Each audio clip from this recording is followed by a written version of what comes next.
मैं भारत के नव भारत के निर्माण की सृजन की सबसे सशक्त नींव नारी शक्ति वंदन अधिनियम को इस सदन में सर्वप्रथम प्रणाम करती हूं और विशेषतः देश के प्रधान सेवक का वंदन एवं अभिनंदन करती हूं। कल की तारीख जब ये अधिनियम आदरणीय कानून मंत्री ने राष्ट्र के सम्मुख प्रस्तुत किया,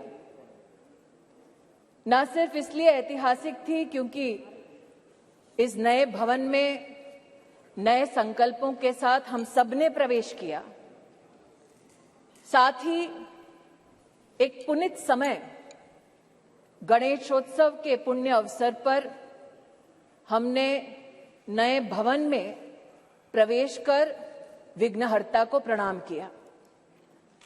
लेकिन अगर विघ्नहर्ता के सृजन की, आराधना की मूल भावना को देखें तो गणेश जी का स्वरूप अपने आप में अपनी मां के हाथों से सृजित है और मां के प्रण ने, मां की तपस्या ने गणपति जी में प्राण दिए, यह उसका सबसे बड़ा प्रतीक है।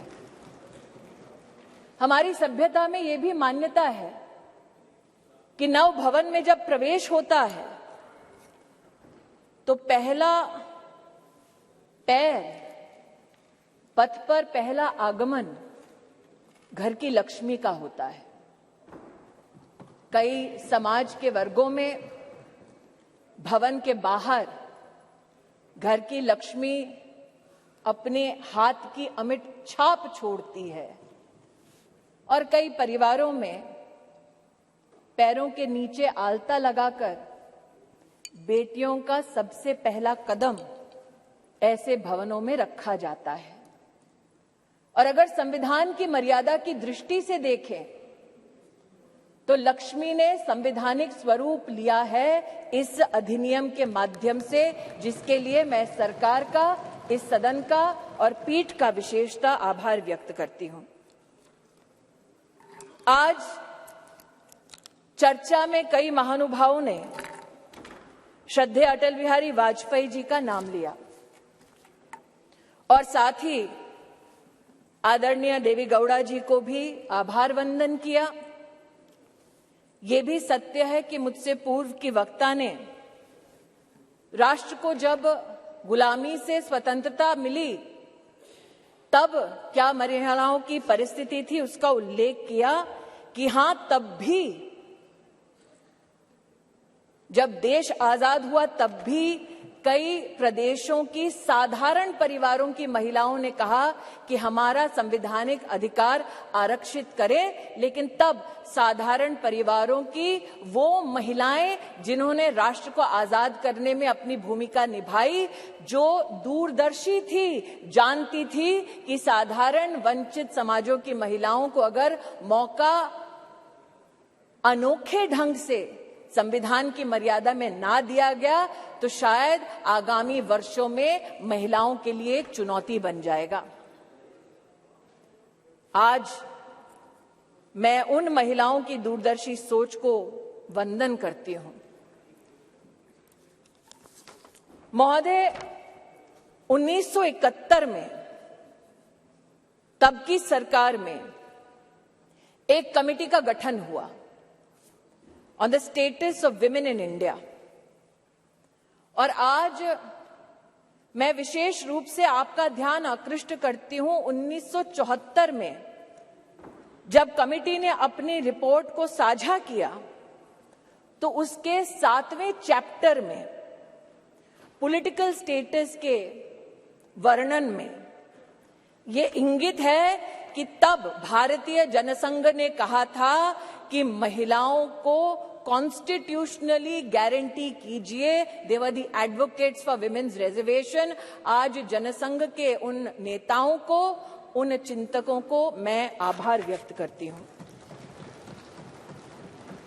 ये मेरा सौभाग्य है कि मैं भारतीय जनता पार्टी की एक साधारण कार्यकर्ता हूं, जिसको मेरे संगठन ने असाधारण मौके दिए ताकि मैं संगठन के माध्यम से संविधान की मर्यादा में अपने राष्ट्र की, समाज की सेवा कर सकूं। ये भाजपा के कार्यकर्ताओं का गौरव है कि इस राष्ट्र में अपने संगठन में पहली बार महिलाओं को आरक्षण देने वाली राजनीतिक पार्टी भारतीय जनता पार्टी बनी। ये भी कहना सत्य होगा कि व्यवस्थाओं को किस दृष्टि से संगठन में सम्मिलित करना, इसके लिए साल 2007 में नेशनल एग्जीक्यूटिव की मीटिंग के अंतर्गत तब के हमारे राष्ट्रीय अध्यक्ष और अब के हमारी कैबिनेट के वरिष्ठ नेता श्री राजनाथ सिंह जी ने एक कमेटी का गठन किया।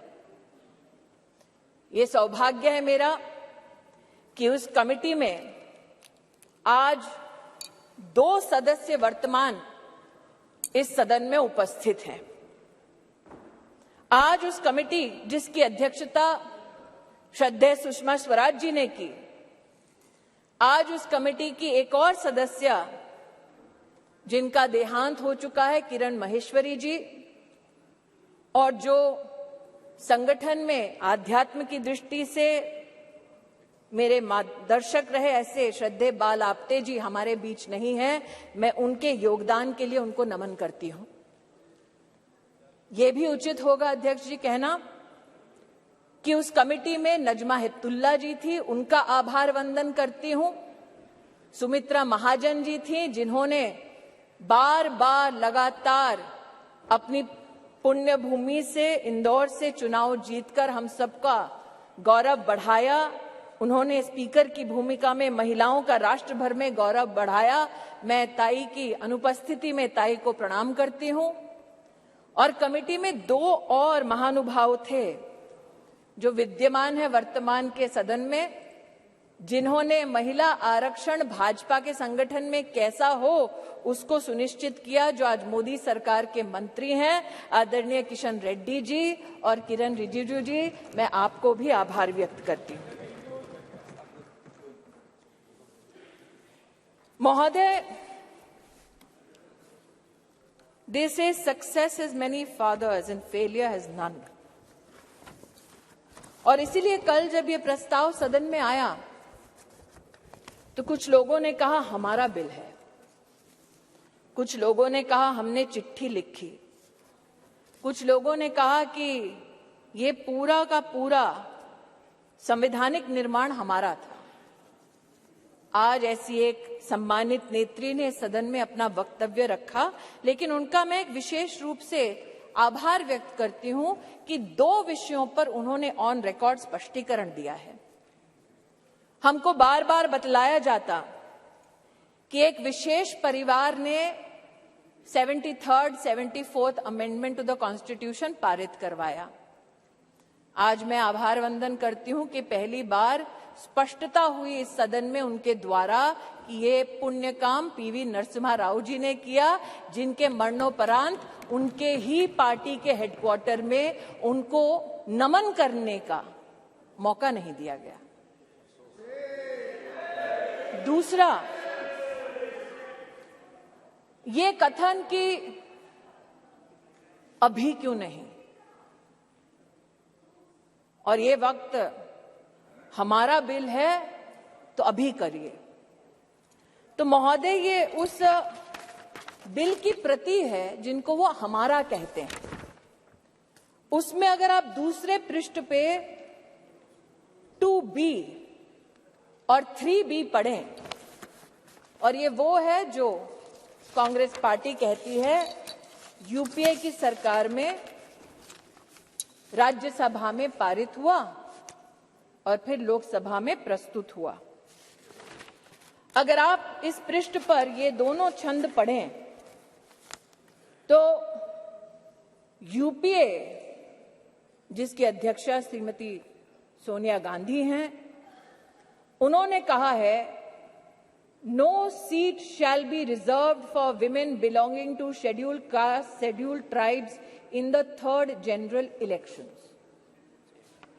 3B पढ़ें तो उन्होंने कहा, प्रस्ताव दिया, no seat shall be reserved for women in the third general election. अर्थात आज की सरकार जब यह अधिनियम लागू होगा तब के बाद 15 वर्षों तक महिलाओं को रिजर्वेशन गारंटी करती है, मोदी की गारंटी है। लेकिन अगर कांग्रेस पार्टी का प्रस्ताव आप पढ़ें तो उनका प्रस्ताव ये था 2B और 3B में कि no seat shall be reserved for women in SC/STs in the third general election. No seat shall be reserved for women in the third general election. Congress का प्रस्ताव था कि 10 साल औरतें मेहनत करें, लेकिन 15वें साल में आपका अधिकार आपसे छीना जाएगा। आज मैं अभिनंदन करती हूं प्रधानमंत्री जी का, हमारे न्याय मंत्री का, जिन्होंने कांग्रेस की इस अभिलाषा को निराश किया।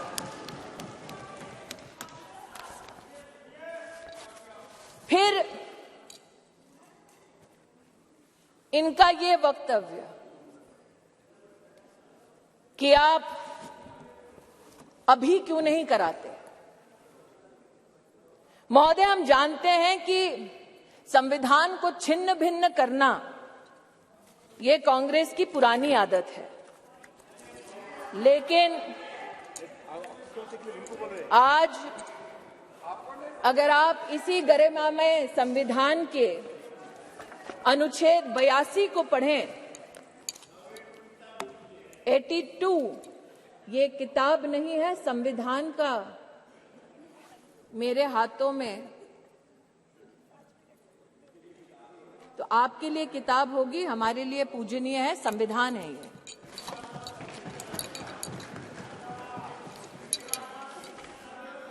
आर्टिकल 82 और आपकी अनुमति से पढ़ना चाहती हूं। Upon the completion of each census, allocation of seats in the House of the People to the states and division of each state into territorial constituencies shall be readjusted by such authority and in such manner as Parliament may by law determine, provided also that until the relevant figures for the first census taken after the year 2026 have been published.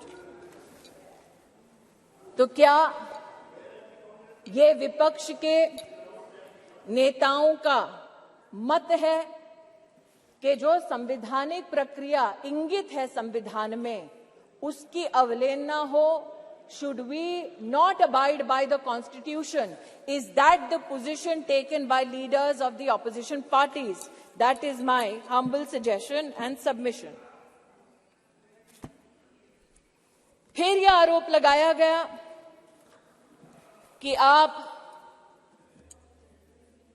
OBC और मुस्लिम reservation क्यों नहीं देते।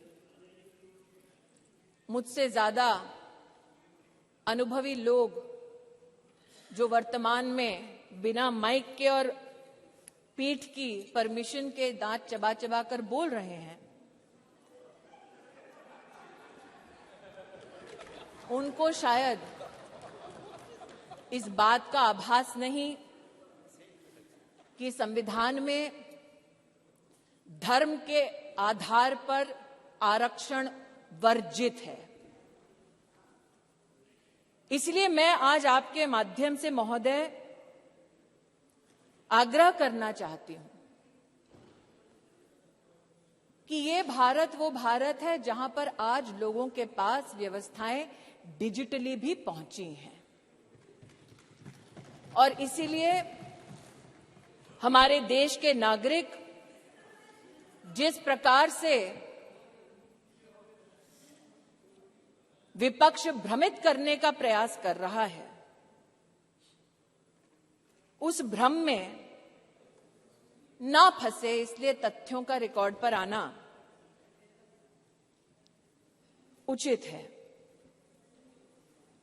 जो आज इस सभागार में बिना पीठ की अनुमति के आते ही एक शब्द का उच्चारण कर रहे हैं, इनकी राजनीतिक पृष्ठभूमि देखी जाए तो महिला के साथ विधानसभा में क्या आचरण करने का इनका इतिहास है।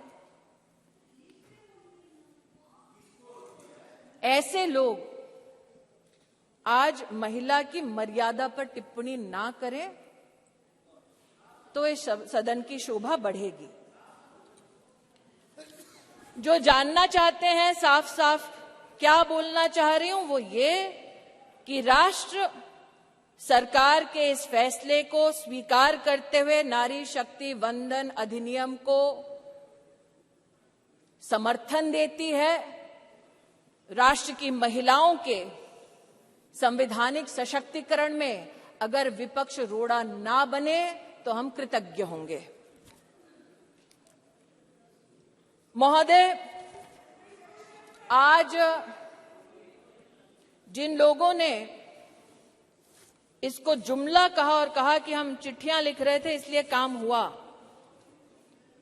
कम से कम उन्होंने इस बात को स्वीकार किया कि सरकार में प्रधान सेवक ऐसा कि इतने विराट दिल का कि आप उनके साथ पक्षपात करते रहे। जब आपके साथ सत्ता थी आप बार बार उनका अनादर अपमान करते रहे, लेकिन उन्होंने बड़ा दिल दिखाकर आपके हर कम्युनिकेशन को पढ़ा, आपसे चर्चा की। मैं स्तब्ध हूं कि आज जिन लोगों ने व्याख्यान किया महिला सशक्तिकरण का, वो ये भूल गए कि सत्ता उनके पास थी, चमन उन्होंने लूटा, वरना आज जैसा कि प्रधानमंत्री जी ने कहा कब का ये गुलिस्तां हो चुका होता और हम जो साल 2014 में माननीय प्रधानमंत्री जी के नेतृत्व में देश की सेवा के लिए अनुग्रहित भाव से इस सदन में आए, हमने तब से लेकर अब तक महिला उत्थान के लिए विभिन्न इकाइयों के माध्यम से, योजनाओं के माध्यम से प्रयास किए। इस सदन में महिलाओं के लिए टॉयलेट्स बनाने की बात हुई, इस सदन में महिला को किस प्रकार से घर दिलवाया उसकी बात हुई, लेकिन महिला सशक्तिकरण माननीय प्रधानमंत्री जी के लिए एकमात्र टर्म से संबंधित, योजना से संबंधित संकल्प नहीं।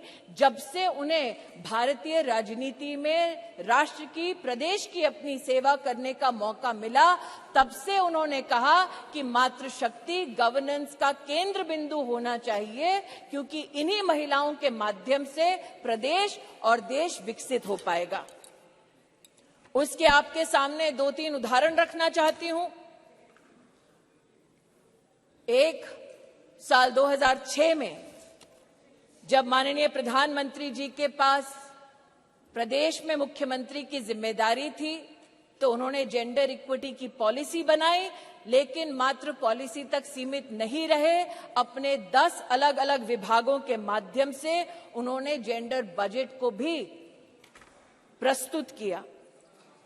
और जो आज कह रहे हैं कि मुद्दे पे आओ, तो मुद्दे की बात ये कि जब उनकी सरकार थी तो जेंडर बजट की दृष्टिकोण से साल 2013-14 का आंकड़ा था 90,000 करोड़ और मोदी की सरकार में 23-24 का जेंडर बजट अगर आप देखें तो वो है 2,23,000 करोड़।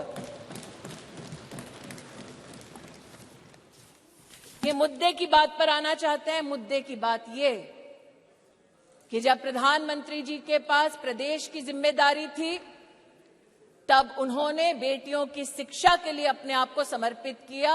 ड्रॉप आउट रेट 18% था, प्रधानमंत्री जी के मुख्यमंत्री के कार्यकाल में ड्रॉप आउट रेट 1% हुआ और आज प्रधानमंत्री की जब उनको जिम्मेदारी मिली है तो राष्ट्र के इतिहास में पहली बार राष्ट्रीय शिक्षा नीति में महिलाओं के लिए अलग से फंड का, जेंडर इंक्लूजन फंड का प्रावधान करने वाली सरकार नरेंद्र मोदी की सरकार है।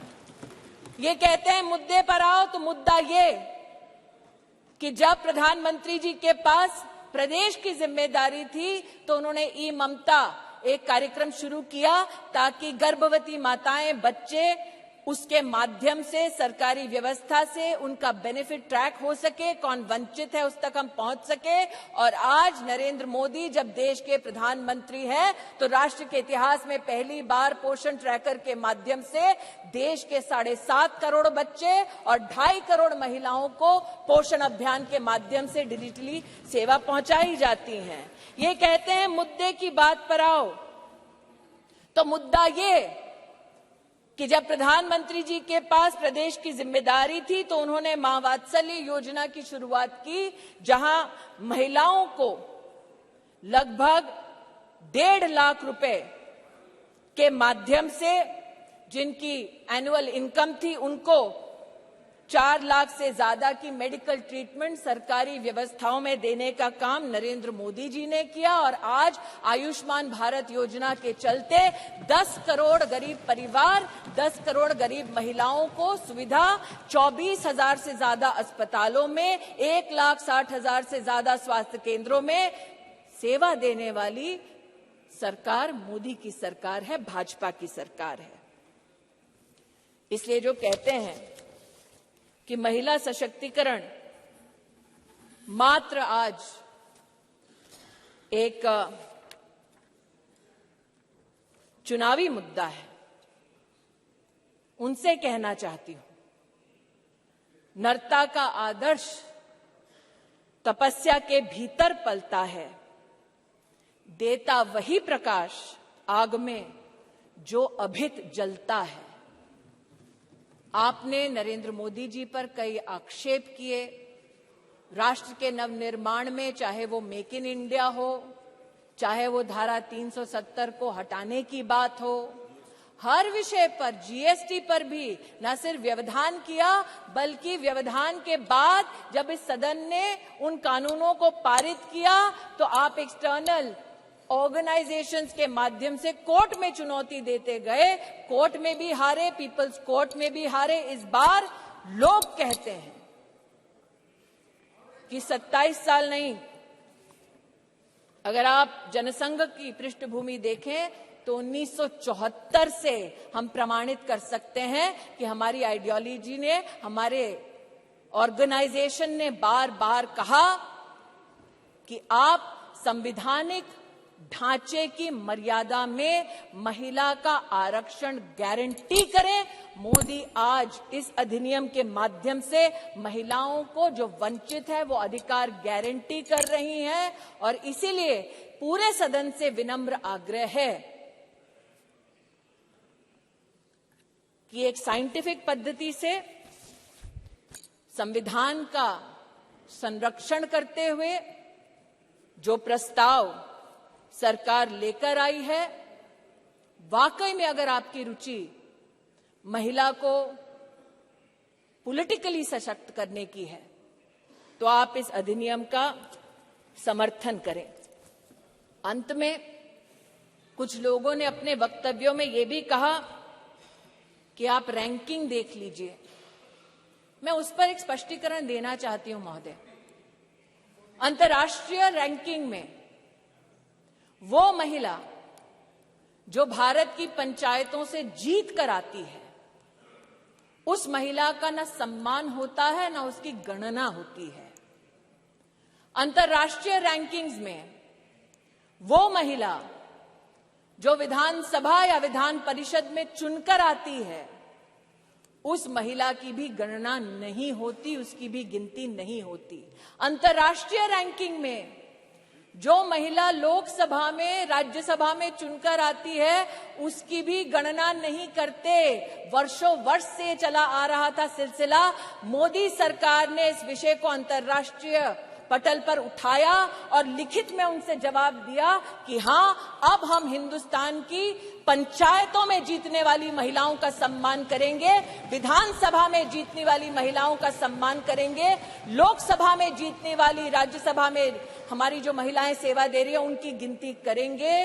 We have made women count and it is time for you to step up in the opposition and not mere reduce your words to paper, to speech, but speak with action and support Nari Shakti Vandan Adhiniyam.